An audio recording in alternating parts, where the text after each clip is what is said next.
Hello everyone, welcome back to my channel. आज हम English literature के एक बहुत ही इम्पॉर्टेंट टॉपिक एपिक के बारे में बात करेंगे। अगर आप UGC NET, master from English, BEd, BA from English या किसी भी लिटरेचर एग्ज़ाम की तैयारी कर रहे हैं तो ये वीडियो आपके लिए बहुत हेल्पफुल होगी। बहुत से स्टूडेंट्स सिर्फ इतना जानते हैं कि एपिक एक लॉन्ग नैरेटिव पोएम होती है, लेकिन एग्ज़ाम में सिर्फ डेफिनेशन से काम नहीं चलता, आपको उसकी इम्पॉर्टेंट फीचर्स भी समझनी होती है। इस वीडियो में हम स्टेप बाय स्टेप समझेंगे what is an epic, what is invocation, what is in medias res, what is an epic simile, और ये फीचर्स एपिक को इतना ग्रैंड और यूनिक क्यों बनाता है। मैं हर कॉन्सेप्ट को बहुत simple language, real life example और एग्ज़ाम पॉइंट ऑफ व्यू से एक्सप्लेन करूँगी, ताकि आप सिर्फ याद ही ना करें बल्कि अच्छी तरह समझ भी सकें। तो चलिए बिना किसी डिले के शुरू करते हैं।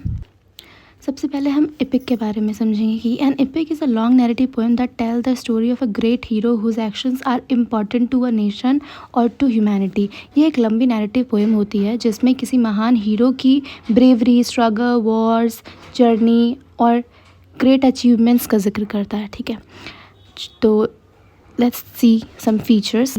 फर्स्ट फीचर है लॉन्ग नैरेटिव पोएम। ये बहुत लॉन्ग होता है। ठीक है, फिर एपिक हीरोज़ होते हैं इसमें असाधारण गुणों वाले लोग, जैसे जिनके पास कुछ सुपरस्टिशियस पावर्स होती है।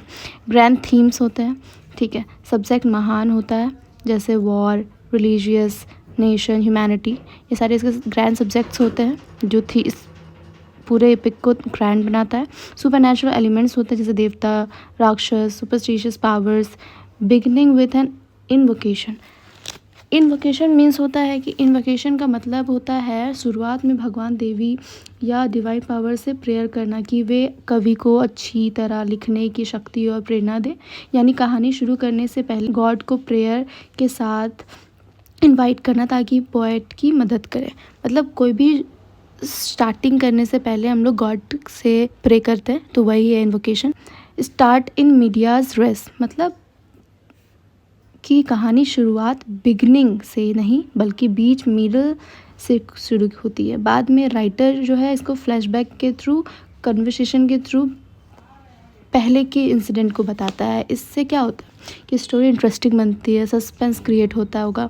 ठीक है, इससे रीडर का जो अटेंशन है वो कैच किया जाता है, अपनी तरफ खींचा जाता है। ठीक है, जैसे पैराडाइज लॉस्ट में भी ऐसा ही हुआ था। फिर हम बात करेंगे एपिक सिमिली का, जो कि एक ह्यूमेरिक सिमिली भी कहा जाता है, जिन्हें एक लॉन्ग एंड डिटेल्ड कंपैरिजन होती जिसमें राइटर लाइक या एज का यूज़ करके दो चीज़ों की कंपैरिजन करता है। ठीक है, लेकिन ये कंपैरिजन साधारण सिमिली से कई अधिक लॉन्ग और डिटेल्ड होती है। अगर समान सिमिली एक या दो पंक्ति में होती है तो एपिक सिमिली कई पंक्तियों तक चल सकती है। इसका पर्पस व्यू होता है कि विविड, ग्रैंड और ड्रामेटिक बनाना होता है। ठीक है, व्यूज़ को ये क्या बनाता है, ग्रैंड बनाता है, ड्रामेटिक बना के रिप्रेजेंट करता है।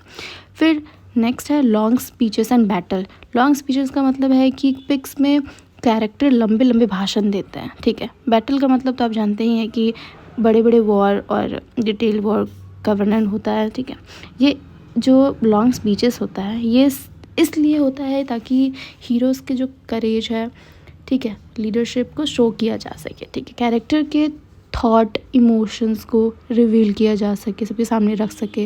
युद्ध क्यों हो रहा है ये बात को के सामने रिप्रेजेंट किया जा सके पिक्स में। आज के वीडियो में बस इतना ही। See you in the next video. To share and subscribe for more content. Thank you.